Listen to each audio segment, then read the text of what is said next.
We talked about this in the context of Knightian uncertainty, as we have talked about the return of Knightian uncertainty, the growth of the Asian economies, the move from the G8 to the G20, and other structural changes. That this is a very vital time to have those challenging and robust debates about economic theory, because we are at risk on this planet of dysfunction. We are at risk at dysfunction, and I think dysfunction in the economy is incredibly important. I mean, let me give you a slightly different thing we haven't mentioned. There is an interesting debate about how important is the last bit of growth for human welfare. There's an interesting bit of economics about whether we ought to be fixated with growth in already rich societies. And that's a very interesting debate, which was one that interests me, and I think we sometimes allow ourselves to be over-fixated by growth.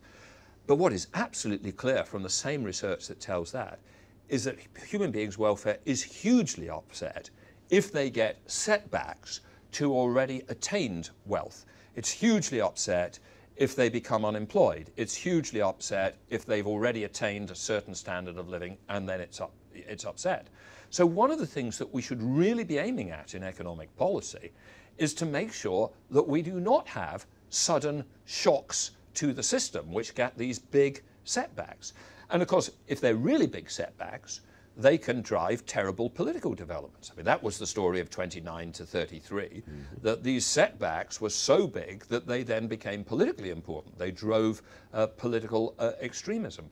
So really working out what makes an adequately stable global financial system is crucial. And our key focus, I think, should be, in terms of human welfare, we're trying to create systems in which the market economy, people's creativity, can, first of all, deliver prosperity for those countries that haven't got there already. Growth is clearly terribly important for emerging markets. And in the rich developed countries, simply allow expression to human freedom, and it will produce a certain level of growth. Whether that's really, really important once people are rich already, who knows? But we want to be creating a stable environment within which we can allow expression to human creativity on the really important things of life. I was struck the other day, Keynes, I think in 1931, I can't remember the precise words, but he used these words in about July 31. He said,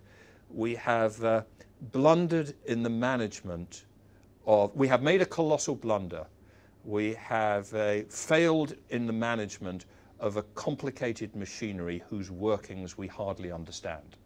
And I think, that is true with, fortunately, less catastrophic effects in what happened to the financial system in 2008.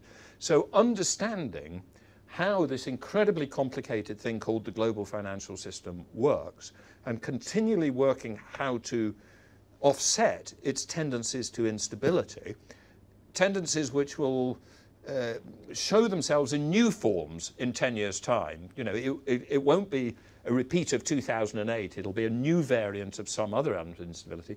This is a crucial area of huge importance to human welfare, and something on which good economics has, an enormously powerful ability to contribute.